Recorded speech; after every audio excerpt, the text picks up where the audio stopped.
Good morning students. Today we are going to learn the theorem number 17, the named theorem, Klein-Borel theorem. Okay. So named theorem ஆனனால with the statement ஓட படிச்சுக்கோ. Okay. So statement பாரு. A set E in R power K is compact if and only if E is closed and bounded. Okay so இந்த statement எழுதிக்கலாம், otherwise கீழே இருக்கிறத எழுதிக்கோ. ஓகேவா, ரெண்டில் ஏதாச்சும் ஒரு ஸ்டேட்மெண்ட் எழுதிக்கலாம். A set E in R power K is compact if and only if E is closed and bounded. இது ஒரு ஸ்டேட்மெண்ட். ஓகேவா, இல்லைன்னா என்ன எழுது அப்படின்னா ப்ராக்கெட்டுக்குள்ளாடி போட்டுக்கோ. Or if a set E in R power K has one of the following three properties, then it has the other two. A வந்து என்னது அப்படின்னா E is closed and bounded. B அப்படின்னா E is compact. C வந்து every infinite subset of E has a limit point in E. இப்போ நீ maximum வந்து உனக்கு gain-borewell தியரத்துக்கு ஸ்டேட்மெண்ட்டுன்னு கேட்டாங்கன்னா set E in R power K is compact if and only if E is closed and பவுண்டட்னு எழுதினால ஒன்றும் இல்லை. அது நம்ம ப்ரூஃப் கொடுக்குறப்ப என்ன பண்ணுவோம் அப்படின்னா ப்ரூஃப் கொடுத்துருக்கிறது வந்து இந்த ஸ்டேட்மெண்ட்டுக்கு தான் கொடுத்துருக்குறோம். ஏன்னா A implies B, B implies C, C implies ஏன்னு தான் கொடுக்குறோம். ஸோ அப்போது கரெக்ஷன் பண்ணுறவங்களுக்கு வந்து நீ எந்த ஸ்டேட்மெண்ட் எழுதியிருக்கிற அப்படின்ட்டு தெரியாது. சரியா, ஸோ அப்போது ஸ்டேட்மெண்ட்டு கொடுக்கல அப்படின்னா நீ இந்த ஸ்டேட்மெண்ட்டை எடுத்து எழுதணும். ஓகேவா, சரியா. ஒருவேளை ஸ்டேட்மெண்ட்டு கொடுத்துருந்தாங்கன்னா ஃபஸ்ட்டு ஸ்டேட்மெண்ட்டை கொடுத்துருவாங்க. S set E in R power K is compact if and only if E is closed and பவுண்டட்னு கொடுத்துருவாங்க. அப்போ நீ கன்ஃபியூஸ் ஆகக்கூடாது. சரியா, அப்போ ரெண்டுமே ஒரே ஸ்டேட்மெண்ட், கெயின்-போரல் தியரத்துக்கு ஸ்டேட்மெண்ட்டு. ஓகே, ஸோ இப்போ நம்ம ப்ரூஃபுக்கு போயிடலாம். ப்ரூஃப் எப்படின்னா சப்போஸ் ஃபஸ்ட்டு வந்து ஏ இம்ப்ளைஸ் பின்னு பண்ண போகிறோம்.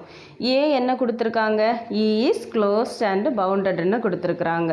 நம்ம அப்போ என்ன ப்ரூஃப் பண்ணணும், இ இஸ் காம்பேக்ட். ஓகேவா, ஸோ எப்போவுமே நீ வந்து ஒன் வேர்டுலேயும் கேட்பாங்க இ இஸ் காம்பேக்ட் அப்படின்னா அதுக்கு என்ன டெஃபினிஷன்னா இ வந்து காம்பேக்ட்னா இ இஸ் க்ளோஸ்ட் அண்ட் பவுண்டட்.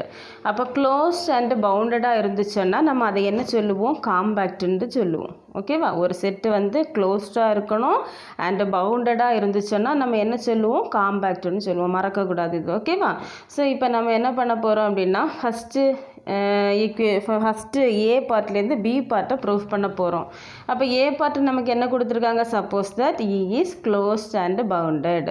அப்போ இதை நம்ம வந்து அஸ்யூம் பண்ணிக்கிறோம். ஓகேவா, ஸோ என்ன ப்ரூஃப் பண்ண போகிறோம், இ வந்து காம்பேக்ட்னு ப்ரூஃப் பண்ண போகிறோம். ஓகேவா, இன்னொன்று என்ன பண்ண போகிறோம், இ வந்து காம்பேக்ட் அப்படின்னா ஸோ நம்ம என்ன பண்ண போகிறோம் அப்படின்னா இது சின்ஸ்ன்னு எழுதிக்கோ. சரியா, சின்ஸ் இது வந்து ஆல்ரெடி ஸ்டேட்மெண்ட்டில் இருக்குது. சின்ஸ் இ இஸ் பவுண்டட், ஏன்னா ஸ்டேட்மெண்ட்லேயே என்ன கொடுத்துருக்காங்க, இ வந்து க்ளோஸ்ட் அண்ட் பவுண்டட்னு கொடுத்துருக்காங்க. ஓகேவா, so since E is bounded, E is பவுண்டட்னா E can be proper subset of some k cell ஐன்னு சொல்லுவோம். ஓகேவா, E can be proper subset of some k cell I. அப்போ ப்ராப்பர் சப்செட் ஆஃப் சம் கேசல்னால் தட் இஸ் எப்படி எழுதலாம், இ வந்து it is a subset of ஐன்னு எழுதிக்கலாம். ஓகேவா, இ வந்து என்னவாக இருக்கும், it is a subset of I by previous theorem. சரியா, previous by theorem I is compact. I வந்து என்ன சொல்லலாம், காம்பேக்ட்னு சொல்லலாம். ஓகேவா, so we know that closed subset of a compact set is compact. நம்ம அப்படி ஒரு தியரம் படிச்சிருக்கிறோம். ஸோ ரியல் அனாலிசிஸை பொறுத்த வரைக்கும் ப்ரீவியஸாக என்ன தியரம்ஸ் வருதோ அதோட ஸ்டேட்மெண்ட்டை நம்ம யூஸ் பண்ணி தான் திரும்ப திரும்ப பண்ணிகிட்டே இருப்போம். சரியா, ஸோ அப்போ எல்லா தியரத்தோட ஸ்டேட்மெண்ட்டும் நீ நல்ல தரவாக படித்து வச்சுருக்கணும். ஸ்டேட்மெண்ட்டு காணாமல் தெரியணும், எல்லா தியரத்தோட ஸ்டேட்மெண்ட்டு. ஓகே, ஸோ இப்போ இதுலேயே வந்து என்ன பண்ணியிருக்கோம், ப்ரீவியஸாக தியரத்தை யூஸ் பண்ணி என்ன பண்ணியிருக்கோம், கேசெல்ல இங்கே கொண்டு வந்துட்டோம். ஓகேவா? ப்ரீவியஸாக நம்ம கேசெல் வந்து என்னவாக இருக்கும், காம்பேக்டாக இருக்கும்ட்டு படிச்சிருக்கோம். சரியா? எவ்ரி கேசெல் இஸ் காம்பேக்ட்னு படிச்சிருக்கோம். அப்போ இ வந்து காம்பேக்ட்னா நம்ம என்ன சொல்லலாம், E can be a proper subset of some k cell ஐன்னு சொல்லிக்கலாம். therefore E is a subset of ஐன்னு சொல்லலாம். பை ப்ரீவியஸ் தியரம் படி அப்போ ஐ வந்து என்ன சொல்லலாம், காம்பேக்ட்னு சொல்லிக்கலாம். ஓகேவா? ஸோ அப்போ இ காம்பேக்ட்னா கரெக்டாக என்னவாக இருக்கும், ஐயும் இட் இஸ் சப்செட் ஆஃப் ஐயாக இருக்கிறதுனால ஸோ ஐயும் என்ன சொல்லிக்கலாம், காம்பேக்ட்னு சொல்லிக்கலாம். அப்போ we know that E is a closed subset of compact set is compact. Therefore அப்போ என்ன சொல்லலாம், இ வந்து என்ன சொல்லிடலாம், காம்பேக்ட்னு சொல்லிடலாம். இதுதான் நம்மளோட ஃபஸ்ட்டு ப்ரூஃப். ஓகேவா? ஸோ அப்போ ஃபஸ்ட்டு ப்ரூஃப் ரொம்ப ஈஸி, 2 தியரத்தை யூஸ் பண்ணி நம்ம சொல்லி முடிச்சாச்சு. ஓகே. ஸோ செகண்ட் பார்ட்டு பாரு. செகண்ட் பார்ட் என்ன செய்யணும், பி இம்ப்ளைஸ் சி. ஓகேவா? ஸோ பி இம்ப்ளைஸ் சின்னா பி வந்து நமக்கு என்ன கொடுத்துருக்குறாங்க, இ வந்து காம்பேக்ட்னு கொடுத்துருக்குறாங்க. ஓகேவா? நம்ம அப்போ என்ன ப்ரூஃப் பண்ணணும், ஸ்டேட்மெண்ட்டில் என்ன கொடுத்துருக்குறாங்க, C part, every infinite subset of E has a limit point in E. ஓகேவா? ஸோ அப்போ நம்ம இப்போ என்ன பண்ணியிருக்கோம், இ வந்து காம்பேக்ட்னு எடுத்தாச்சு. To prove that every infinite subset of E has a limit point in இன்னு எடுத்தாச்சு. Okay. So already we know that if E is an infinite subset of a compact set E. இது உனக்கு ப்ரீவியஸாக நம்ம ஒரு தியரத்தில் நம்ம சொல்லியிருக்கிறோம். ஓகேவா? அதை படிச்சுட்டே வந்தேன்னா உனக்கு கரெக்டாக அடுத்த லைன் நம்ம எப்படி எழுதணும்னு தெரியும்.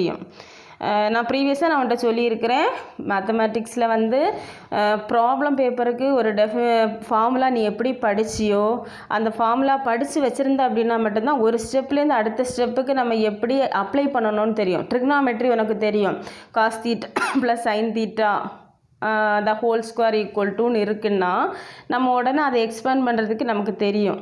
ஓகேவா? ஒரு இடத்துலையும் அங்கே ஃபார்முலா அப்ளை பண்ணுறதுக்கு அதை உடனே அந்த நம்ம ஃபார்முலா நல்ல தரவாக இருந்துச்சுன்னா அடுத்த ஒரு லைனில் நம்ம அந்த ஃபார்முலாவை எப்படி அப்ளை பண்ணணும்னு நமக்கு தெரியும். அதே மாதிரி தான் இங்கேயும் அனாலிசிஸை பொறுத்த வரைக்கும் டெஃபினிஷன்ஸ் நமக்கு தெரிஞ்சிச்சுன்னா இந்த லைன் இப்படி இருக்குது, அதுக்கு அடுத்து நம்ம என்ன டெஃபினிஷனாக யூஸ் பண்ணலாம், எந்த தியரத்தோட ஸ்டேட்மெண்ட்டை யூஸ் பண்ணி நம்ம ப்ரூஃப் பண்ணிக்கலாம்னு தெரியும். ஓகேவா? ஸோ அப்போ இதில் ஃபஸ்ட்டு நமக்கு இங்கே பாரு, இந்த தியரத்துக்குள்ளாடி to prove that every infinite subset of S of E has a limit point in இன்னு நம்ம கொடுத்தாச்சு. ஸோ அப்போ நமக்கு அடுத்தது இந்த ஸ்டேட்மெண்ட் நமக்கு தெரியும், if E is an infinite subset of the compact set Kன்னு தெரியும், then E has a limit point in R power K. உடனே என்ன பண்ணிடலாம், ப்ரீவியஸாக உள்ள தியரத்தை பேஸ் பண்ணி நமக்கு லிமிட் பாயிண்ட்னு சொல்லிடலாம். ஓகேவா? Since S is infinite subset of E and E is compact. ஓகேவா? ஸோ அப்போ என்ன பண்ணிடலாம், அதை காம்பேக்ட்னு சொல்லிடலாம். அப்போ S has a limit point in E. அப்போ கட்டாயம் எஸ்ஸுக்கு என்ன இருக்கும், லிமிட் பாயிண்ட்டு இன் இயில் இருக்கும். ஓகேவா? ஸோ அப்போ நம்ம என்ன சொல்லிடலாம், அப்போ இதிலேருந்து என்ன ப்ரூஃப் பண்ண சொல்லியிருக்காங்க, every infinite subset of E has a limit point in E. அப்போ கட்டாயம் எல்லா இன்ஃபைனைட் சப்செட்டுக்கும், இயில் இருக்கிற எல்லா இன்ஃபைனைட் சப்செட்டுக்கும் என்ன இருக்கும், லிமிட் பாயிண்ட் இருக்கும். ஓகேவா? அப்போ எஸ்ன்னு சொல்கிறது என்னது, இன்ஃபைனைட் சப்செட் ஆஃப் இ. ஓகேவா? அப்போ இன்ஃபைனைட் சப்செட் ஆஃப் இன்னா it has a limit point. ஓகேவா? ஸோ இது நம்மளோட எத்தனாவது பார்ட்டு, செகண்ட் பார்ட்டு ப்ரூஃப் பண்ணியிருக்கோம், பி இம்ப்ளைஸ் சி. ஓகேவா? இனி என்ன பண்ண போகிறோன்னா சி இம்ப்ளைஸ் ஏ பண்ண போகிறோம். ஓகேவா? சி வந்து என்னது, எதை அப்போ அஸ்யூம் பண்ணிக்கணும், every infinite subset of E has a limit point in E assume பண்ணிக்கணும். எதை ப்ரூஃப் பண்ணணும், E is closed and bounded. இது நம்மளோட ஏ பார்ட். ஓகேவா? இப்போ நம்ம இதை என்ன பண்ண போகிறோம் அப்படின்னா, suppose E is not bounded, not பவுண்டட்னு நம்ம வந்து பண்ணுறோம் அப்படின்னா அப்போ இது என்ன மெத்தடு, கான்ட்ரடிக்ஷன் மெத்தடு. ஓகேவா? ஸோ அப்போ நம்ம என்ன பண்ண போகிறோம் அப்படின்னா, பவுண்டடுக்கு இந்த இதுக்கு டெஃபினிஷன் எழுத போகிறோம். தென் for every positive integer n we can find a point xn, it belongs to E such that modulus of xn greater than n. ஓகேவா? ஸோ நமக்கு ஆல்ரெடி பவுண்டடுக்கு டெஃபினிஷன் கொடுத்துருக்குறோம். அப்போ சப்போஸ் இ வந்து நாட் பவுண்டடுன்னா நம்ம என்ன பண்ணோம், தட் இஸ் கிரேட்டர் தேன் என், மாடு xn greater தேன் என். நம்ம பவுண்டடுக்கு ஆல்ரெடி என்ன டெஃபினிஷன் உனக்கு நான் கொடுத்துருக்குறேன். சரியா? என்ன டெஃபினிஷன்னா அங்கே வந்து இ வச்சு கொடுத்துருப்போம், இ இஸ் பவுண்டடுன்னா if there is a real number M such m and a point q such that d of p comma q வந்து less than m அப்படின்னு உனக்கு கொடுத்துருக்குறேன். சரியா? ஸோ ஆல்ரெடி நமக்கு ப்ரீவியஸாக படித்த நேரம் நம்ம என்ன பண்ணியிருப்போம் அப்படின்னா, மாடுலஸ் ஆஃப் மாடுலஸில் நம்ம ஒரு டெஃபினேஷன் பிஎஸ்சியில் நீ படிச்சிருப்ப சரியா. ஸோ அப்போ நம்ம என்ன பண்ணியிருப்போம், அங்கே modulus of x n minus some value which is less than எம்னு படிச்சிருப்பேன் சரியா. ஸோ இங்கே எம்முக்கு பதிலாக என்ன கொடுத்துருக்குறோன்னா என்னு கொடுத்துருக்குறோம். அந்த பாயிண்ட்டை என்னென்னு எடுத்துருக்குறோம், எக்ஸ் என்னன்னு எடுத்ததுனால so mod x n greater than என்னன்னு கொடுக்குறோம். ஓகேவா. நெக்ஸ்ட் என்ன பண்ண போகிறோம்னா லெட் எஸ்ன்னு சொல்லிட்டு ஒன்று எடுத்துக்கிறோம் சரியா. லெட் எஸ்ன்னா எப்படி இருக்கும்னா செட் ஆஃப் ஆல் எக்ஸ்என் அப்படின்னு எடுத்துக்கிறோம். Set of all x n this என்னோட வேல்யூ என்னவாக இருக்கும் 1, 2, etcetera. Then S is infinite subset of E. S வந்து எப்படி இருக்கணும், இன்ஃபனைட் நம்பராக இருக்கணும். அதுதான் n = 1, 2, எக்ஸெட்ரான்னு கொடுத்துருக்குறோம் சரியா. ஸோ நெக்ஸ்ட் வந்து clearly s has no limit point in r power k and ப்ராக்கெட்டில் கொடுத்துருக்குறேன் பாரு. Because unbounded sequence has no limit point. ஓகேவா. ஸோ நம்ம நாட் பவுண்டட்னு தான் எடுத்துருக்குறோம். எடுத்தப்பவே என்ன பண்ணியிருக்கிறோம், சப்போஸ் இ இஸ் நாட் பவுண்டட்னா தட் இஸ் அன்பவுண்டட். அப்போ அன்பவுண்டட் சீக்வன்ஸுக்கு வந்து தேர் இஸ் நோ லிமிட் பாயிண்ட்டே இருக்காது. Hence x has no limit point in E which is a contradiction. Hence E is என்னவாக இருக்கும், அப்போது பவுண்டடாக இருக்கும். ஓகேவா. இது வந்து நம்ம பவுண்டட்னு சொல்கிறதுக்கு நம்ம ப்ரூஃப் பண்ணி காமிச்சாச்சு. நம்மளோட ஃபஸ்ட்டு ஏ பார்ட்டில் என்னெல்லாம் ப்ரூஃப் பண்ணணும், க்ளோஸ்ட் அண்ட் பவுண்டட். அப்போ நம்ம பவுண்டடுக்கு சொன்னாச்சு. இனி அப்போ நம்ம எதுக்கு சொல்லணும், to prove that E is க்ளோஸ்டுக்கு சொல்லணும். அப்போ இ இஸ் க்ளோஸ்டுன்னா சப்போஸ் இ இஸ் நாட் க்ளோஸ்டுனா என்ன, that is open. Okay. So then there is a point x0 belongs to r power k. அப்போ நான் என்ன பண்ண போகிறேன்னா r power kல வந்து ஒரு பாயிண்ட் எடுத்துக்கிறோம் which is a limit point of e. இந்த பாயிண்ட் எது, ஈல உள்ள ஒரு limit point, but not a point of e. ஓகேவா. அது என்ன, ஈல உள்ள பாயிண்டாக இருக்குது. It is not a point of E. ஈல பாயிண்டாக இருக்காது, பட் என்ன இருக்கும், இது லிமிட் பாயிண்டாக இருக்கும். ஓகேவா. ஆல்ரெடி லிமிட் பாயிண்ட்னா உனக்கு டெஃபினிஷன் எல்லாம் கொடுத்துருக்குறேன். எப்போவுமே சொல்லிட்டு இருக்க முடியாத டெஃபினிஷன்ஸை நீ படிச்சுக்கோ சரியா. Which is a limit point of E but not a point of E. Since x0 is a limit point of E. x0 வந்து நமக்கு ஆல்ரெடி எடுத்தாச்சு இல்லை, தட் இஸ் எ லிமிட் பாயிண்ட்னு எடுத்துருக்குறோம். therefore every neighborhood of x0 has at least one point q belongs to e such that this q வந்து not equal to 0.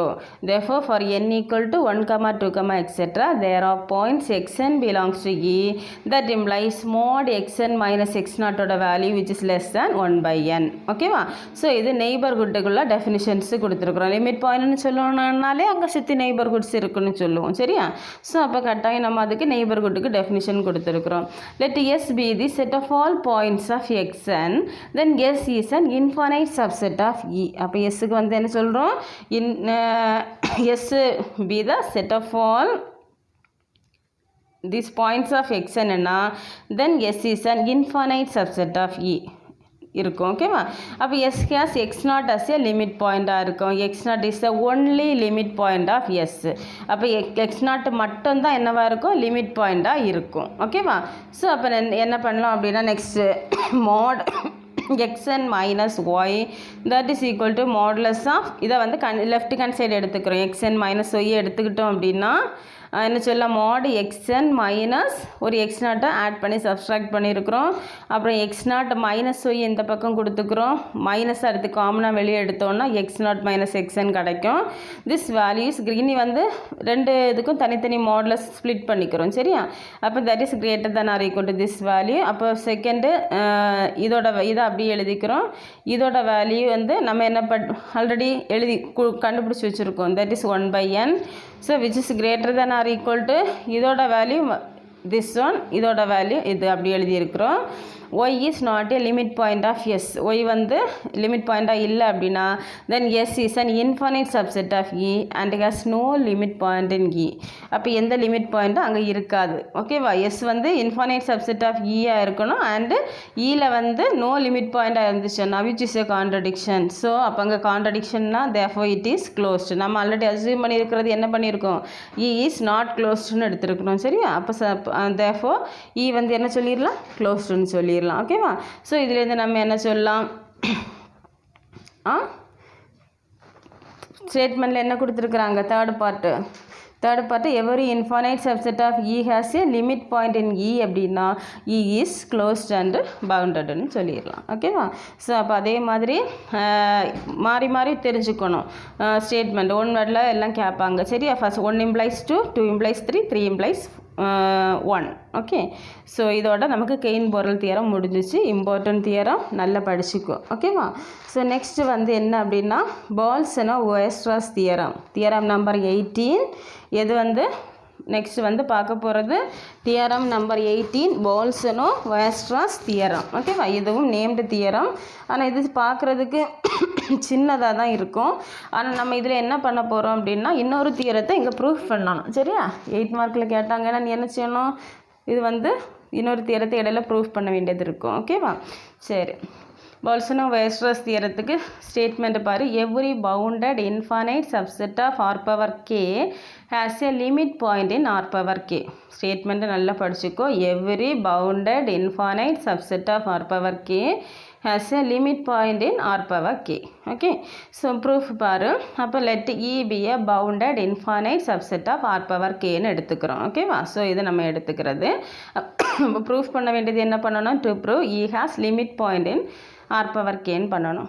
since E is bounded, E is a subset of k cell. ஓகேவா? k cellன்னா already நம்ம என்ன சொல்லியிருக்கிறோம்? I is a subset of r power k. அங்கே என்ன பண்ணோம்? Previous தியரத்தில் நம்ம பண்ணப்போ என்ன பண்ணோம்? ஞாபகம் இருக்கா? So E is a subset of iன்னு கொடுத்தோம். ஓகேவா? ஸோ இங்கே என்ன பண்ணுறோம்?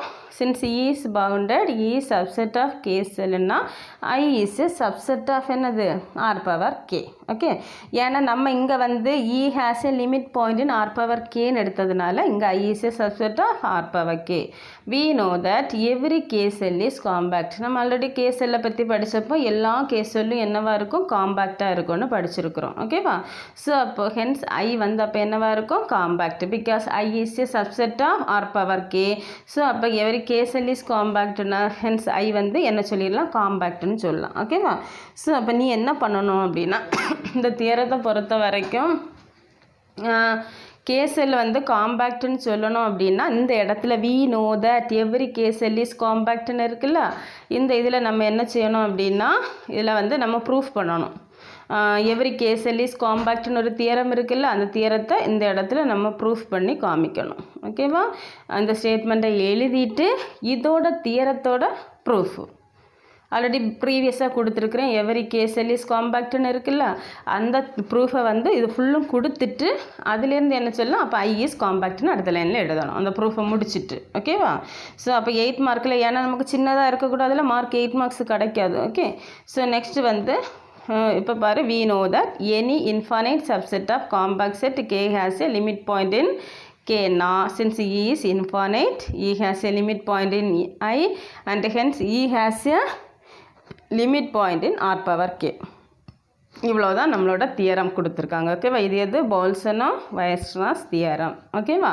ஸோ அப்போ இடையில நம்ம எது மட்டும் ப்ரூஃப் பண்ணணும்? எவ்ரி கே செல் இஸ் காம்பேக்ட்னுள்ள தியரத்தை இடையில நீ ப்ரூஃப் பண்ணணும். அப்போ தான் வந்து உனக்கு 8 மார்க்ஸு கிடைக்கும். ஓகே, சரி. நெக்ஸ்ட்டு இது 2 நேம்டு தியரம் இருக்குது. ரெண்டுமே இம்பார்ட்டன்ட் தியரம், நிறைய யூனிவர்சிட்டி கொஸ்டினில் கேட்டிருக்காங்க. ஓகேவா? சரி, நெக்ஸ்ட்டு வந்து அடுத்த செக்ஷன் வந்து நெக்ஸ்ட் கிளாஸில் பார்த்துக்கலாம். Okay, thank you.